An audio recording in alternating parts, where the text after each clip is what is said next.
오늘이 12월 며칠입니까? 예, 2일입니다. 성탄절기가 드디어 시작되었습니다. 길에 다니다 보면 크리스마스 트리가 보이고요. 그리고 각 상점에는 선물들이 쌓여 있습니다. 이 성탄절기 동안에 세상에서는 사랑과 감사의 마음을 전하고 또 한 해를 잘 정리하여 새해를 준비하는 기간으로 삼기도 하고 또 대목도 보기도 하고 그렇습니다. 모두 필요한 일이죠. 그런데 교회에서는 이 기간을 특별히 대강절로 지킵니다. 애드번스라고 하죠. 대강절, 기다릴 대, 내릴 강 해서 주님이 내리심, 주님의 강림하심, 주님의 임하심을 기다리는 절기라는 뜻입니다. 이 절기 동안에 우리 크리스천들은 예수님이 왜 이 세상에 오셨는가를 묵상하고 이 땅에 오신 예수님이 나에게 그리고 우리 가족에 그리고 우리 주변 사람들에게도 꼭 임하기를 기대하며 기도합니다. 정말 이번 대강절 동안에 인간의 몸으로 성탄하신 예수님을 여러분 모두 인격적으로 꼭 만나시고 진정한 성탄의 기쁨과 축복을 누리는 우리 모두가 되기를 바랍니다. 오늘 본문을 기록한 이사야 선지자는 예수님 탄생 700년 전에 활약했던 선지자입니다. 그는 예수님에 관한 예언의 말씀을 많이 했습니다. 그 예언 중에서 오늘 본문은 예수님의 성탄과 관계된 말씀이죠. 다 같이 한번 읽겠습니다. 시작. 이는 한 아기가 우리에게 낳고 한 아들을 우리에게 주신 바 되었는데 그의 어깨에는 정사를 메었고 그의 이름은 기묘자라 모사라 전능하신 하나님이라 영존하시는 아버지라 평강의 왕이라 할 것이다. 여기서 이사야는 예수님을 여러 이름으로 부릅니다. 어떻게 부릅니까? 기묘자, 그 다음에 모사, 그 다음에 전능하신 하나님, 그리고 영존하신 아버지 이렇게 부릅니다. 5가지로 부르는데 이 이름에는 각기 깊은 뜻이 담겨져 있습니다. 이사야 선지자는 먼저 그 아기로 태어나신 예수님을 향해서 기묘자라. 요새는 잘 쓰지 않죠. 기묘자, 기묘하다면 이상하게 생겼다 그런 느낌인데 여기 기묘자가 영어로는 원더풀로 되어 있어요. 그죠? 밑에서 영어로 두 번째 줄 원더풀로 되어 있어요. 예수님은 정말 원더풀하시다. 예수님은 정말 놀랍다 그런 뜻입니다. 어떻게 왜 예수님이 그렇게 놀랍습니까? 일단 예수님은 하나님이신데 그 하나님이 인간의 몸을 입으시고 이 땅에 태어나신 것이 정말 놀라운 거예요. 어떻게 하나님이 우리 인간의 몸을 입고 이 세상에 오실 수 있습니까? 정말 놀랍죠. 그래서 예수님은 원더풀해요.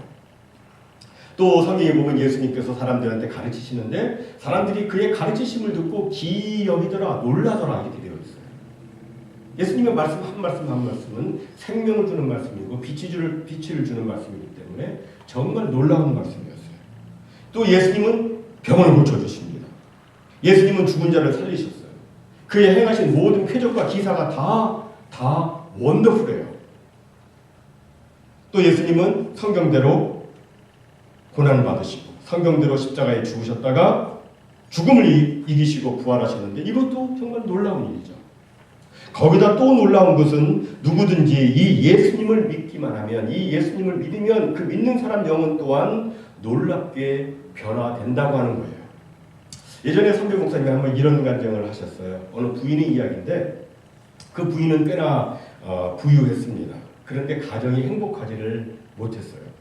남편과 늘 다툼이 있고 자녀들도 늘 말썽을 피우고 그러다 보니까 이제 매사가 이제 불만으로 가득하게 됐어요. 가정이 어려워지니까 그렇게 관계가 어려워지니까 얼굴도 없고 말하는 것마다 짜증이고 지옥 같은 나날입니다.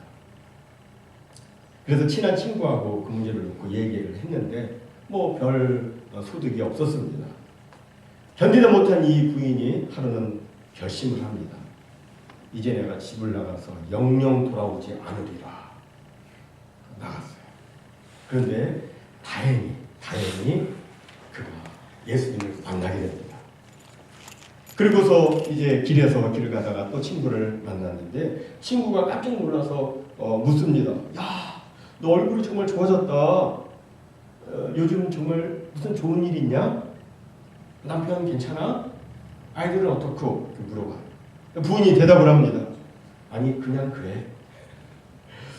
친구는 더 놀랐습니다. 그냥 그대로인데 얼굴에 화색이 도는 그게 전혀 이해가 안 됐기 때문이었습니다. 그런데 얼굴이 그러니까 어떻게 화나니? 그러자 부인이 이렇게 대답을 했습니다. 다 똑같지만 내가 변했어. 내가 변하니까 이래. 예수님을 내가 만났거든. 그러니까 마음이 정말 편하고 기뻐. 그리고 기도하면 앞으로 예수님이 내 남편과 아이들도 변화시켜 주리라고 믿어. 사랑하는 성도 여러분, 원더풀 예수님을 만나면 우리 인생 또한 원더풀하게 바뀌게 되는 것입니다. 함께 고린도후서 5장 17절 말씀 있습니다. 시작. 그런즉 누구든지 그리스도 안에 있으면 새로운 피조물이라. 이전 것은 지나갔으니 보라 새 것이 되었도다. 그렇습니다. 누구든지 예수 안에 있으면 새로운 피조물이 되어서 새로운 인생을 살게 되는 것입니다. 내 마음이 천국이 되고 내 영혼에 하나님의 나라가 임하게 되고 내 영혼이 밝아지고 내 영혼의 기쁨과 감사와 평안이 흘러넘치는 원더풀한 인생을 살게 되는 겁니다. 예수님은 원더풀해요. 다음 두 번째로 예수님은 모사라고 말씀하고 있습니다. 이 모사라고 되어 있는 이 모사는 카운슬러를 번역한 것입니다. 즉 예수님은 누구시냐? 우리의 문제, 우리의 이야기를 다 들어주시고 우리의 문제를 해결해 주시는 상담자다, 그런 뜻입니다. 뭐 직업적인 상담가가 아니라 친구와 같은 그런 친밀한 상담자다, 그런 뜻이에요. 우리가 살다 보면 가슴 아픈 일들이 정말 많이 있죠. 그 이야기를 함께 나누었으면 좋겠는데 하지만 우리 주위에는 자신의 이야기를 함께 나눌 친구가 거의 없습니다. 사회 구조적으로도 그래요. 뭐 얘기하려고 그러는데 시간이 별로 없는 거예요. 그죠? 뭐 힘들고 바빠서도 그렇고. 다들 바빠요. 어떤 분은 얘기 좀 하다 속에 있는 얘기 좀 하려면 나 바빠 하고 그냥 가시는 분도 있어요. 그 얘기할 필요가 없는 거예요. 거의 모두가 그냥 외딴 섬처럼 그렇게 외롭게 삽니다. 그럴 때마다 나의 아픔을 공감해주고 함께 아파해주고 함께 눈물 흘려줄 수 있는 그런 진정한 친구, 상담가가 있으면 좋겠다는 생각을 종종 하곤 합니다. 그럼 누가 나의 진정한 친구가 되어줄 수 있을까요? 예수님은 요한복음 15장 13절 14절에서 제자들에게 이렇게 말씀하셨습니다. 다 같이 읽습니다. 사람이 친구를 위하여 자기 목숨을 버리면 이보다 더 큰 사랑이 없나니 너희는 곧 나의 친구라. 여기서 예수님께서는 자신을 우리의 친구라고 이렇게 말씀해 주셨어요. 예수님은 우리를 창조하신 하나님이시지만 우리를 이해하고 공감하고 또 우리를 위로해 주기 위해서 이 땅에 우리의 친구로 오신 것입니다. 예수님은 우리의 친밀한 친구이기 때문에 우리를 잘 이해해 주세요. 그리고 나를 만드셨기 때문에 내가 나를 아는 것보다 나를 더 잘 아시고 나의 모든 문제들을 아름답게 해결해 주십니다. 좀 오래된 예화예요. 어느 유명한 회사의 자동차 정비사가 차를 몰고 회사로 출근하고 있었습니다. 그런데 운전을 하고 가는데 갑자기 차가 멈춰버렸어요. 후드를 열고 그러니까 아무리 살펴봐도 무엇이 문제인지 알 수가 없었습니다. 자동차가 거기 후드 안에를 이리저리 살피고 있는데 어느샌가 정장을 입은 한 신사가 다가왔습니다. 그리고 그 신사가 말했습니다. 차에 무슨 문제가 있나 보죠? 제가 좀 도와드릴까요? 이 정비사는 아마 속으로 이런 생각을 했을 것입니다. 내가 그래도 명색의 정비사인데 내가 알지 못하는 것을 저 사람이 어떻게 고칠 수 있단 말인가? 그런데 그 신사가 차에 그 파트 몇 개를 만지더니 그리고서는 시동을 켜니까 시동이 걸리는 거예요. 부르릉 하고 시동이 걸렸습니다. 이 정비사가 깜짝 놀라서 어안이 벙벙해가지고 그 신사를 쳐다보았습니다. 그런데 그 신사가 이제 웃으면서 명함 한 장을 남기고 유유히 떠났는데 그가 정비사가 그 명함을 딱 보니까 그 명함에 이름이 기록되어 있어요. 헨리 포드라. 그 차를 만든 사람이에요. 사랑하는 성도 여러분, 나를 만드신 그분만이 나를 고칠 수가 있어요. 내 지혜를 만드시고 내 심장을 작동하게 하시는 그분. 그분만이 내 문제를 알고 계세요. 그분만이 내 아픔을 알고 계십니다. 예수님, 그분은 나의 진정한 모사예요. 나의 진정한 상담가, 나의 친구이십니다. 다음 세 번째로 예수님은 전능하신 하나님이라고 말씀합니다. 예수님은 이 땅에 한 아기로 오셨지만 예수님은 단순한 아기가 아니라 전능하신 하나님이세요. 그런데 사람들은 예수님을 전능하신 하나님이라고 생각하지 않고 그렇게 생각하지 않고 예수님을 그냥 유능한 하나님 이 정도로 생각을 해요. 전능과 유능은 다르죠. 예수님은 전능하신 분이신데 그렇게 생각하지 않고 예수님은 그냥 능력이 많고 때로는 예수님이 못하시는 일도 있을 수 있다 이렇게 유능 정도로 생각을 하는 경향이 있습니다. 그래서 예수님을 전적으로 의지하지 않아요. 기도하다가도 기도를 중단해버립니다. 예수님께서는 분명 너희가 내 이름으로 구하는 것은 내가 시행하겠다고 약속해 주셨는데도 그 말씀 그대로를 믿지 못해요. 예수님은 분명 말씀으로 천지를 창조하시고 무에서 아무것도 없는 데서 유를 만드시고 불가능을 가능케 하시고 모든 문제를 해결해 주시는 전능의 하나님이신데 그럼에도 그것을 그대로 받아들이기 그렇게 어려워해요. 우리가 성경을 보면 전능한 하나님이라고 하는 표현이 어디에서 제일 먼저 나오냐면 창세기 17장 1절에서 나오고 있어요. 다 같이 읽습니다. 아브라함이 99세 때에 여호와께서 아브라함에게 나타나서 그에게 이르시되 나는 전능한 하나님이라 너는 내 앞에서 행하여 완전하라. 하나님은 아기를 전혀 가질 수 없는 아브라함한테 나타나셔가지고 뭐라고 그러시냐면 자기를 소개하시는 거예요. 나는 전능한 하나님이다. 엘샤다이 이렇게 말씀을 하세요. 그리고 내가 너를 크게 번성케 해주겠다 이렇게 약속하셨습니다. 아기를 낳을 수 없는 처지인데 하나님께서 그렇게 약속해 주셨어요. 그리고 그 약속대로 정말 아브라함에게 아들을 주시고 그 이후로 큰 민족을 이루도록 역사해 주셨습니다. 불가능을 가능케 해 주셨어요. 그런데 오늘 본문에서도 한 아기로 오시는 그분을 전능하신 하나님이라고 말씀하고 있습니다. 여기서 전능하신 하나님은 구약의 엘샤다이 그 전능하신 하나님과는 달라요. 글자가 달라요. 엘기보로 이렇게 되어 있어요. 엘기보로. 그래도 전능하신 하나님이에요. 엘기보로는 무슨 뜻이냐면 무엇이든지 할 수 있고 무엇과도 싸워 이길 수 있는 분이시다 그런 뜻이에요. 심지어 사방 권세까지 이길 수 있는 아주 강력한 힘을 가지신 분이시다. 그 전능하신 분이 엘기보로 그분이 누구시냐? 바로 이 땅에 아기로 오신 메시아 예수님이시다라고 예언하고 있는 거예요. 여러분 우리는 인생을 살면서 바로 이 예수님의 보호를 받으며 살고 있어요. 무엇이든지 다 싸워 이길 수 있는 전능하신 예수님 그분의 보호를 받으며 살고 있어요. 아무리 사람이 만물의 영장이라고 하지만 문명이 매우 발달되었다고 하지만 사람은 여전히 자연 앞에서 그리고 죽음 앞에서는 무기력합니다. 전능하신 하나님의 도우심이 없으면 우리는 아무것도 아니에요. 하나님이 날마다 우리를 붙잡아 인도해 주시지 않으면 우리는 정말 아무것도 아니에요. 세계에서 제일 발전했다고 하는 이 미국도 토네이도가 한번 싹 휩쓸고 지나가면 온 마을이 통째로 폐허가 됩니다. 허리케인이 한번 지나가면 난리가 나고 풍비박산이 됩니다. 지진이 한번 나면 심각한 피해를 피할 수가 없어요. 아무리 좋은 시설을 갖추고 있는 지역이라 할지라도 한번 하마의 바람이 지나가면 얼마 전에 캘리포니아에서 그냥 다 잿더미가 되고 말아요. 정말 우리 사람은 죽음 앞에서나 대자연 앞에서 아무것도 아닙니다. 그러니까 우리는 정말 고백해야 돼요. 하나님만이 모든 것이 되시고 모든 것을 하나님이 다스리시고 하나님이 역사하신다.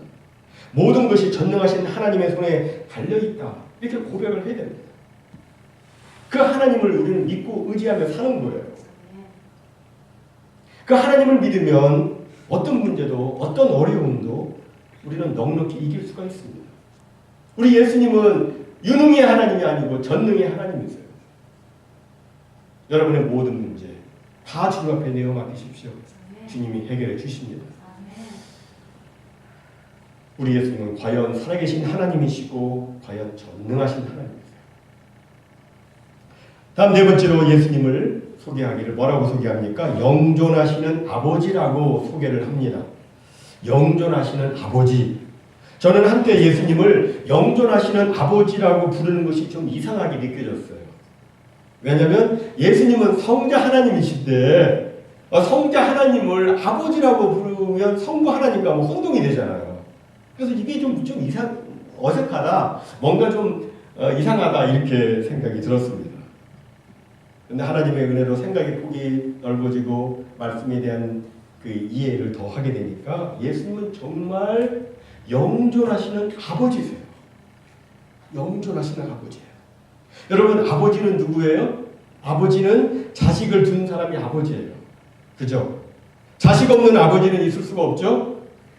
자식이 없으면 뭐예요? 아저씨는 될 수 있어도 아저씨는 될 수 있어도 아버지는 될 수가 없어요. 자식이 없으면. 그럼 예수님은 무엇의 아버지이신가? 예수님은 만물의 아버지이시고 또한 우리의 아버지이세요. 다 같이 로마서 11장 36절 말씀 읽습니다. 시작. 이는 만물이 주에게서 나오고 주로 말미암고 주에게로 돌아갑니다. 그에게 영광이 세세 있을지어다. 아멘. 그리고 한 구절 더 봅니다. 시작. 또한 한 주 예수 그리스도께서 계시니 만물이 그로 말미암고 우리도 그로 말미암아 있느니라. 여기 보면 만물이 주에게서 나오고 우리도 그로 말미암아 있다고 말씀합니다. 예수님은 모든 만물과 모든 인간을 존재케 하신 창조주이세요. 진화론자들은 빅뱅, 대폭발에 의해서 만물이 존재하게 되었다고 이렇게 이야기를 합니다. 그러나 그렇지 않아요. 만물은 영존하시는 아버지 곧 태초로부터 말씀으로 계신 주 하나님 예수 그리스도로부터 나온 거예요. 또 사람의 생명도 모든 피조물, 모든 사람의 생명도 마찬가지예요. 생물학자들은 생물학적 관계를 통해서 생명이 나오는 것이라고 말을 합니다. 젊은 남녀가 결혼을 하면 당연히 아기가 생기는 것으로, 새 생명이 생기는 것으로 압니다.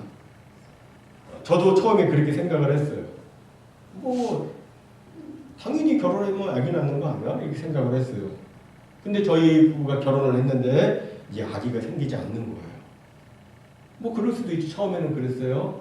1년 지나가고 2년 지나가고 3년 지나가고 저도 이상 없고 4년 지나가고 아내도 이상 없는데 아기가 생기지 않습니다. 장인어른이 저보기가 좀 미안하다고 생각되셨는지 여보기 공부 먹여서 미안하네 그러시더라고요. 공부 한번 했다고 그렇게 얘기하셨어요. 시간이 지나면서 제가 저 생명에 대한 저의 생각이 잘못되었다는 것을 알게 되었어요. 그래서 하나님께 기도했어요. 하나님, 제가 잘못했습니다. 생명은 하나님께 있는데 생명은 하나님이 주시는 건데 하나님의 그 영원한 계획 속에서 하나님이 주시는 건데 그 생명을 사람이 만들 수 있다고 생각했던 저희 어리석음과 교만을 용서해 주십시오. 그리고 주님 앞에 간구합니다. 저희 부부에게 생명을 주시옵소서. 바닷가에서 일주일 동안 기도하고 그 후에 아들도 낳고 딸도 낳았습니다. 하나님이 주시는 거예요. 여러분의 자녀들도 여러분이 만든 게 아니에요. 하나님이 만들어 주신 거예요. 시편 139편 13절과 16절에 보니까 이렇게 말씀합니다. 다 같이 읽습니다. 시작. 주께서 내 내장을 지으시며 나의 모태에서 나를 만드셨나이다. 내 형들이 이루어지기 전에 주의 눈이 보셨습니다. 있으며 나를 위하여 정한 날이 하루도 되기 전에 주의 책에 다 기록이 되었나이다. 정말 예수님은 모든 인간을 존재케 하신 아버지이세요. 그죠? 예수님은 우리의 형질이 이루어지기 전에 우리를 보셨어요. 우리가 생기기도 전에 우리를 보셨어요. 그리고 우리의 인생을 하나님의 영광을 위해서 아름답게 계획해 놓으셨습니다. 그래서 우리 주님은 만물을 만드시고 그 가운데 우리를 낳으시고 또 우리를 낳으셨기 때문에 부성애를 가지시고 계속해서 우리를 돌보아 주시는 거예요. 예수님은 영존하시는 아버지이세요. 이제 마지막 5번째로 예수님은 뭐라고 말씀합니까? 평강의 왕이라고 말씀해요. 평강의 왕이다. 사람들은 모두 평화를 원하지만 이 세상에는 참된 평화가 없습니다. 하나님과의 평화도 없고 사람과의 평화도 없어요. 그래서 사람들이 괴로워하며 방황을 합니다. 마음이 평안해야지 쉼을 누릴 수가 있는데 평화가 없으니까 그렇게 힘들게 살아요. 이런 우리들한테 예수님이 이렇게 말씀하시죠. 요한복음 14장 27절 다 같이 읽습니다. 평안을 너희에게 끼치노니 곧 나의 평안을 너희에게 주노라. 내가 너희에게 주는 것은 세상이 주는 것과 같지 아니하니라. 너희는 마음에 근심하지도 말고 두려워하지도 말라. 여기서 예수님께서는 내가 주는 평안은 세상이 주는 것과 같지 않다 이렇게 말씀하셨어요. 세상이 주는 평안은 일시적인 평안이죠. 그리고 조건적인 평안이에요. 어려운 상황이 생기면 없어지는 평안이에요. 지금 평안하다 할지라도 자 걱정 없어요 한다 할지라도 막상 어려운 일이 딱 생기게 되면 평안이 사라지죠. 시간이 지나면 없어지는 평안. 이것이 세상이 주는 평안이에요. 하지만 우리 주님이 주시는 평안은 어려운 상황도 극복하는 평안이에요. 어떤 절망 가운데서도 가질 수 있는 평안이에요. 주변 환경이나 조건에 좌우되지 않는 영원한 평안입니다. 일본에 모리무라라고 하는 큰 부자가 있었습니다. 그는 부자였지만 마음이 평안이 없었어요. 그래서 내가 좀 여행이라도 하면 좀 마음이 나아지려나 싶어가지고 이제 샌프란시스코로 여행을 떠났습니다. 좋은 호텔을 잡고 그리고 이곳저곳 다니면서 막 여행을 하는데 그런데 그때뿐이에요. 여행할 때는 그런데 막상 들어와서 있으면 계속 평안이 없는 거예요. 얼굴에 계속해서 수심이 있고 기쁨이 없는 거예요.